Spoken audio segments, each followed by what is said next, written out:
விக்கிரவாண்டியிலேருந்து நீங்கள் தொடர்ந்து இந்த நிகழ்ச்சிகளை பார்த்துக்கிட்டே வந்தீங்கன்னா தெரியும், விஜய் வெளியில் வரக்கூடாது. வெளியில் வந்தாலும் மக்கள் மத்தியில் ஒரு அச்சத்தை ஏற்படுத்தணும், நிகழ்ச்சி நடத்துறதுல ஒரு சிக்கலை ஏற்படுத்தணும். இதன் மூலியமாக அவரோட விசிபிளை குறைக்கணும். அவரு சரளமாக தமிழ்நாட்டில் தேர்தல் சுற்றுப்பயணம் பண்ணக்கூடாது அப்படின்றதுல இவங்க தெளிவாக இருந்து வேலை செய்கிறாங்க. அதுதான் அதோட நோக்கம்.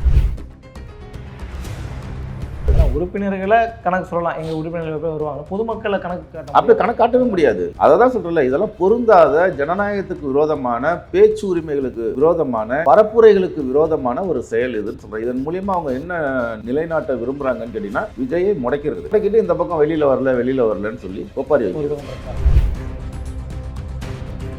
விஜய் ஒரு ஊழல்வாதி அப்படின்னு சொல்லி எடப்பாடி பழனிசாமி வந்து பேசியிருக்கிறார். அதாவது என்ன சொல்றாருன்னா, மறக்க முடியாத துயர சம்பவம் நடந்து 72 நாட்கள் அவர் வீட்டை விட்டு வெளியே வரவில்லை. சொன்னதோட கரூரிலிருந்து ஓடி வந்ததோடு அலுவலகத்தையும் சேர்த்து மூடிவிட்டார். கட்சி இருக்கிறதா இல்லை என்பது தெரியவில்லை. இவரெல்லாம் தமிழக அரசில் எந்த மாற்றத்தையும் ஏற்படுத்தி விட முடியாது. கூட்டத்தில் ஒரு அசம்பாவிதம் நடக்குது. காவல்துறை வேகமாக இவரை பேக் பண்றாங்க. அங்கே இருந்தால் நிலைமை இன்னும் மோசமான ஒரு சூழல் இருக்கும். இன்னும் சொல்ல போனால் மேற்கொண்டு இழப்புகள், விபத்துகள் நடக்கக்கூடாது அப்படின்றனால தான் வேகமாக கிளம்பி வராது. நீ வந்து வேகமாக கிளம்பி ஓடிட்டீங்கன்னு இதுக்கு பேர் சொல்ல முடியுமா?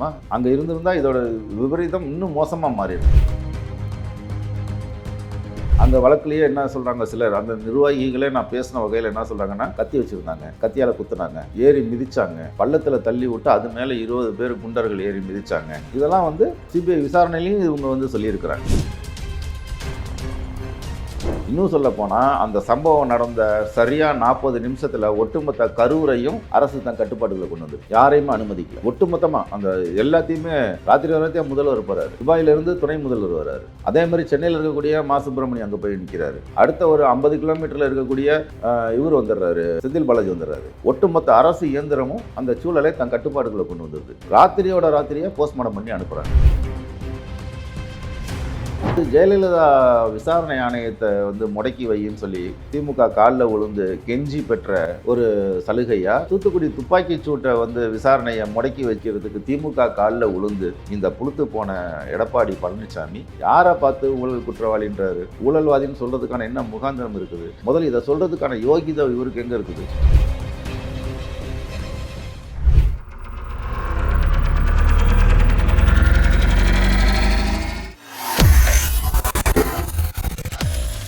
வேலை வேண்டுமா? ப்ளூ ஓஷன் இருக்கிறது. 10th 12th டிப்ளமோ டிகிரி படித்தவர்களுக்கு உணவு, தங்குமிடம், இஎஸ்ஐ, பிஎஃப் இன்சூரன்ஸ் உள்ளிட்ட சலுகைகளுடன் அனுபவத்திற்கேற்ற நல்ல சம்பளம் 15,000 முதல் 30,000 வரை. பெண்களுக்கு முன்னுரிமை. 2,000க்கும் மேற்பட்ட வேலை வாய்ப்புகள் உள்ளன. இப்போதே தொடர்பு கொள்ளுங்கள். Blue ocean.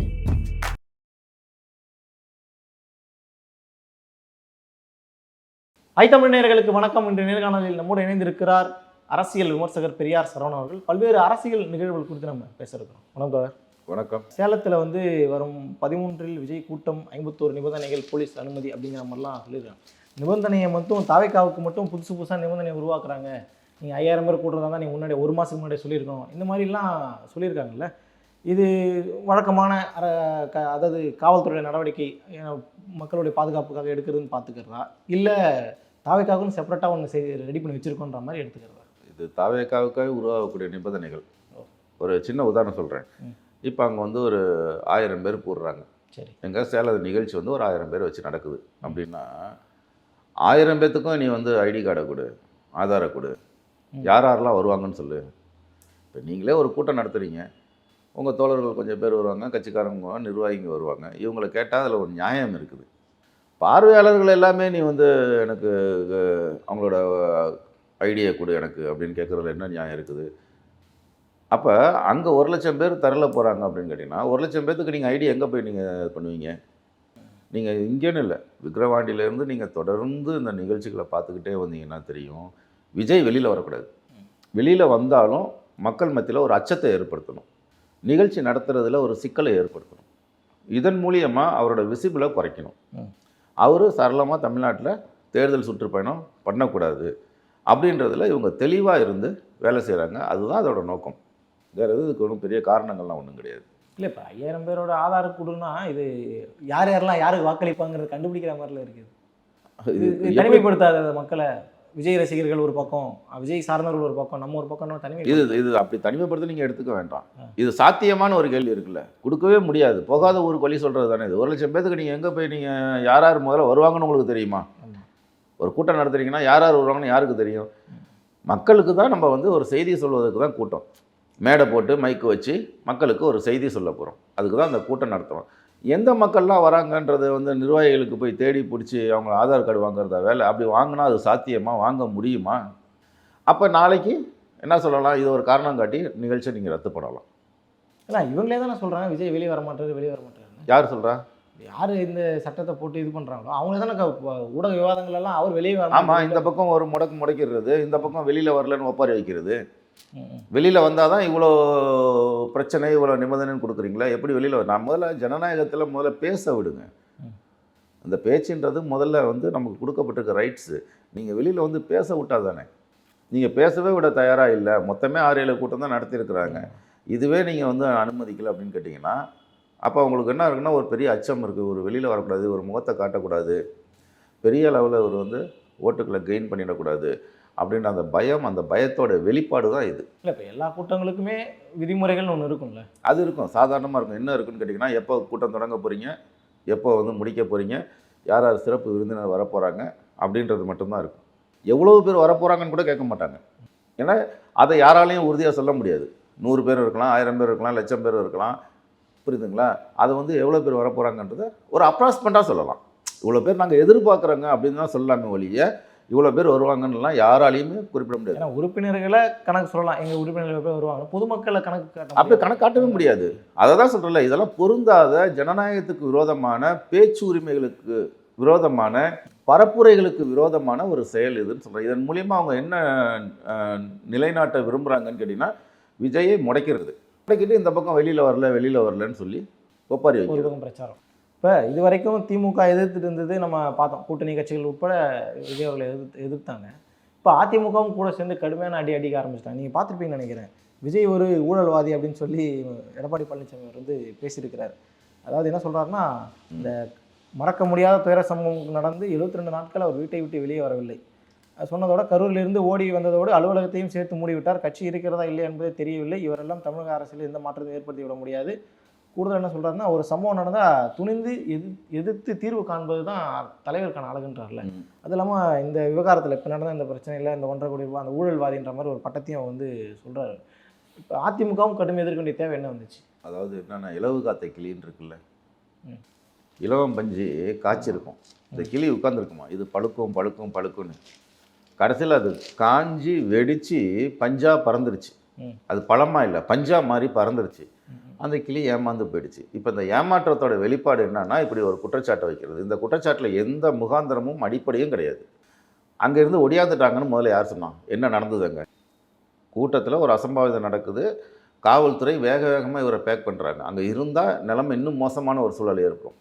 இன்னும் சொல்லப்போனால் மேற்கொண்டு இழப்புகள், விபத்துகள் நடக்கக்கூடாது அப்படின்றனால தான் வேகமாக கிளம்பி வராரு.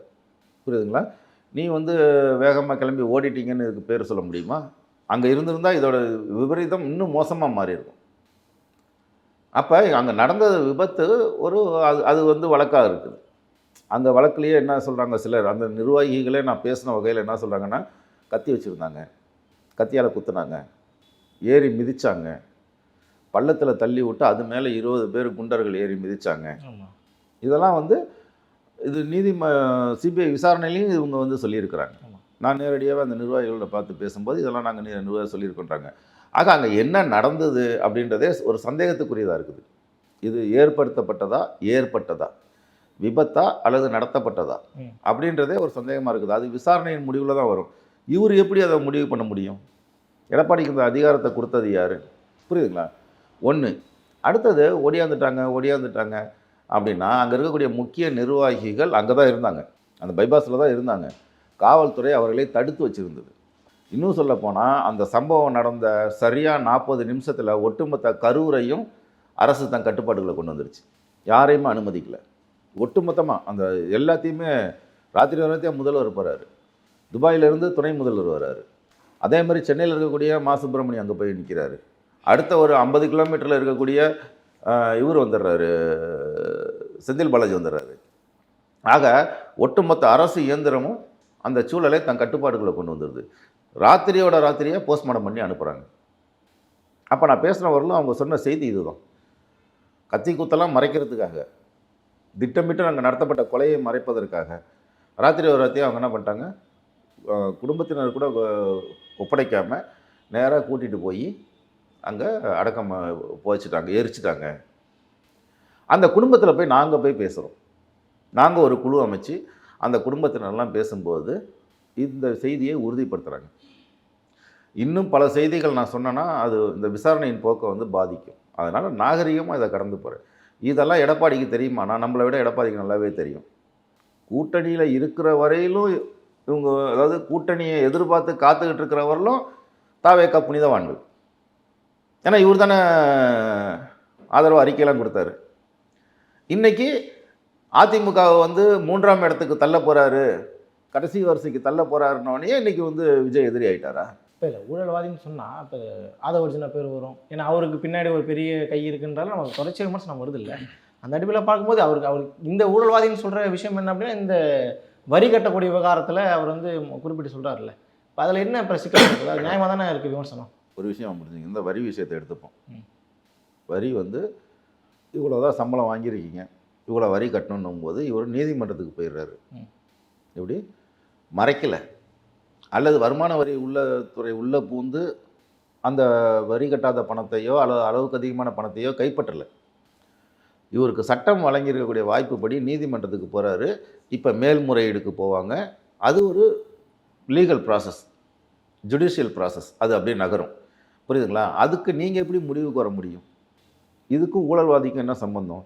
கொடநாடு கொலை வழக்கில் போய் திமுக காலில் விழுந்து அந்த வழக்கை கிடப்பில் போடுன்னு சொன்ன விஷயம், அல்லது ஜெயலலிதா விசாரணை ஆணையத்தை வந்து முடக்கி வையின்னு சொல்லி திமுக காலில் விழுந்து கெஞ்சி பெற்ற ஒரு சலுகையா, அல்லது தூத்துக்குடி துப்பாக்கி சூட்டை வந்து விசாரணையை முடக்கி வைக்கிறதுக்கு திமுக காலில் விழுந்து, இந்த காலில் விழுகிற பாரம்பரியம் எங்கன்னா சசிகலா காலில் விழுந்து, கூவத்தூர் காலில் விழுந்து, குடித்து கூத்தடித்து இந்த பத்திரிக்கையெல்லாம் நாரி நாத்தம் எடுத்து போன இந்த புளுத்து போன எடப்பாடி பழனிசாமி யாரை பார்த்து ஊழல் குற்றவாளின்றாரு?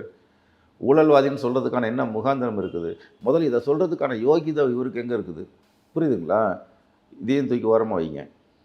ஆதவை வந்து நீங்கள் எப்படி வந்து இந்த விஷயத்தில் நீங்கள் வந்து காயின் பண்ணுறீங்க? சமூக வலைதளங்களையும் பலரும் விமர்சனம் பண்ணுறாங்க. என்ன பண்ணுறாங்க? இப்போ விஜய் அவர்களுக்கு எங்கேருந்து சோர்ஸ் வருது, அவர் எங்கேருந்து வந்து செலவு பண்ணுறாரு, எல்லாம் செலவு பண்ணுறது ஆதவர்ஜுனா பத்திரிகையிலே எழுதுறாங்க. அது இப்போ ஆதவுக்கு எங்கேருந்து சோர்ஸ் வருது, அவர் என்ன பிஸ்னஸ் பண்ணுறாரு கேட்டால் தன்னோட மாமனாரோட தொடர்புல இல்லைன்றாரு. அப்புறம் அவருக்கு எங்கேருந்து சோர்ஸ் வருது, இவ்வளோ பெரிய கோடிகளை எப்படி இறக்குறாருன்ற விமர்சனம் பண்ணுறாங்களே, அதுக்காக கேட்குறேன். அதாங்க இப்போ நம்ம என்ன பண்ணுறோம்னு கேட்டிங்கன்னா, வெளியில் பேசக்கூடிய புரளிகளுக்கெல்லாம் வந்து பதில் தேடிக்கிட்டே இருந்தோன்னா அது ஒரு காலமும் ஒரு முடிவுக்கு வராது. ஆதவுன்றது ஒரு லயோலா காலேஜில் படிச்சுக்கிட்டு இருந்த ரொம்ப பின்தங்கிய ஒரு சமூகத்தை சேர்ந்த, அன்றாட உணவுக்கு கூட கஷ்டப்படக்கூடிய ஒரு குடும்பத்தில் சேர்ந்தவர். அவருக்கு இருந்த ஒரே ஒரு மூலதனம் என்ன? அவர் ஒரு விளையாட்டு வீரர். அவர் ஒரு பிளேயர்ன்றதை தாண்டி அவருக்கு எந்த ஒரு பின்புலமும் கிடையாது. புரியுதுங்களா? ஒரு சாதாரண ஒரு குடும்பம், ரொம்ப எளிய ஒரு குடும்பம். அவங்க குடும்பம்லாம் ஒரு பெரிய ஒரு பண பின்புலம்லாம் கிடையாது, சாதாரண ஆட்கள் தான். ஆக இந்த சாதாரண ஆட்கள் தன்னோட ஸ்போர்ட்ஸ் மூலியமாக ஒரு அடுத்த கேட்டகரிக்குள்ளே வர்றாரு, அடுத்த ஒரு ப்ரொமோஷனுக்குள்ளே வர்றாரு. விளையாட்டு படித்து முடிச்சுட்டு விளையாட்டு வீரன் வர்றாரு. அப்போ ஒரு காதல் பண்ணுறாரு. அது இயல்பாக வரக்கூடியது தானே. லவ் பண்ணுறாரு. லவ் பண்ணவொன்னு தான் தெரியுது அந்த பொண்ணு இன்னார் பொண்ணுன்னு. இப்போ நான் என்ன கேட்குறேன், இன்னார் பொண்ணை லவ் பண்ணதுனாலேயே நீங்கள் என்ன கௌரவ கொலை எதுவும் பண்ண போகிறீங்களா? இல்லை அது பெரிய ஒரு தேசிய குற்றமா? இன்னார் பொண்ணை லவ் பண்ணிட்டாரு, அதுக்கு நீ பாராட்டணும். உங்களுக்கு ஒரு விஷயம் தெரியுங்களா? மதுரை வீரன் பொம்மி கதை தெரியுமா? பொம்மி யார்? நாயக்கர் மன்னரோட மனைவி. இவன் மதுரை வீரன் யார்? ஒரு சாதாரண செருப்பு தைக்கிற தொழிலாளி. ராத்திரி ராத்திரியாக பொம்மியை தூக்குனான். இன்றைக்கி வரலும் மதுரை வீரனை கொண்டாடிக்கிட்டு இருக்காங்க. எதுக்காக? நாயக்கனோட ஆளையே தொட்டுட்டான்டா அவன். அதான வரலாறு. அப்போ ஒரு ஒரு லாட்ரி மார்ட்டினோட பொண்ணையே ஒருத்தன் தூக்குறான்னா அவனை நீ கொண்டாட வேணாமா? இதாங்க காதலோட என்ன சொல்கிறது, அதோட சக்தி அதுதாங்க. ஒரு குடும்பத்தில் போய் காதல் பண்ணார், அவ்வளோ பெரிய அரண்மனை கதவே உடைச்சிட்டு அந்த குடும்பத்திலேருந்து ஒரு பொண்ணை எடுத்துகிட்டு வந்திருக்கிறாரு அப்படின்னு கேட்டிங்கன்னா, அதுக்கு நீங்கள் சந்தோஷப்படணுமா, இல்லை அந்தாலும் மறுபடியும் ஊழல்வாதின்னு சொல்லி கௌரவ கொலை பண்ண போகிறீங்களா? ரைட்டு. ஆதவ பேரில் ஏதாவது சொத்து இருந்ததா உங்கள்கிட்ட, இதுதாங்க ஆதவோட சொத்துன்னு எடுத்து உங்களால் போட முடியுமா? அவர் பேரில் பணமே கிடையாது. எப்படி செலவு பண்ணுறாரு? அவர் செலவு பண்ணுறாரு, உங்களுக்கு யாரும் சொன்னதுன்னு தான் இப்போ கேட்குற கேள்வியே. நான் அந்த இடத்துக்கு தான் வரேன். அவர் தான் செலவு பண்ணுறாரு, அவர் தான் செலவு பண்ணுறாருன்னா இதெல்லாம் எங்கே பிடிக்கிறீங்க, எங்கே கண்டுபிடிக்கிறீங்க? அவர் செலவு இருந்தாங்க, இதெல்லாமே அவர் செலவு பண்ணாருங்க. இதை பாருங்க, மெட்டீரியல் இதாங்க எவிடன்ஸு, எடுத்து போடுங்க. என் கருத்தை நான் பின் வாங்கிக்கிறேன். நான் ஒன்றும் அப்படியே விடாப்படியாக நிற்கக்கூடிய நபர் கிடையாது. தவறுனா என் கருத்தை நான் மாற்றிக்க தயாராக இருக்கிறேன். ஆதவு தான் இதெல்லாம் செலவு பண்ணுறாருன்னா இனி என்ன எவிடன்ஸில் பேசுகிற? அசம்ஷனாக சொல்கிறியா, அவதூறுக்காக சொல்றியா? அது ஒரு கேள்வி இருக்குல்ல. ஊடகங்கள் நம்ம பேசுறது எல்லாமே சும்மா அவதூறுகள் அந்த மாதிரி. வேற என்ன, நான் என்ன சொல்றேன், இப்போ ஒருத்தர் பேசுறாருங்க, சம் எக்ஸ் ஆர் ஒய் யாரோ ஒருத்தர் பேசுறாருங்க, என்னைக்காவது அவர்கிட்ட ஜஸ்ட் ஒரு மெட்டீரியல் ஏதாவது ஒரு எவிடன்ஸ் கொடுங்களேன், இவர் தான் செலவு பண்ணாருன்னு அப்படின்னு கேட்கணும்ல. அதுதானே அறிவு நாணயன்றது. அவரும் அதை கொடுக்கணும்ல, அதுதானே அரசியல் அறிவுன்றது.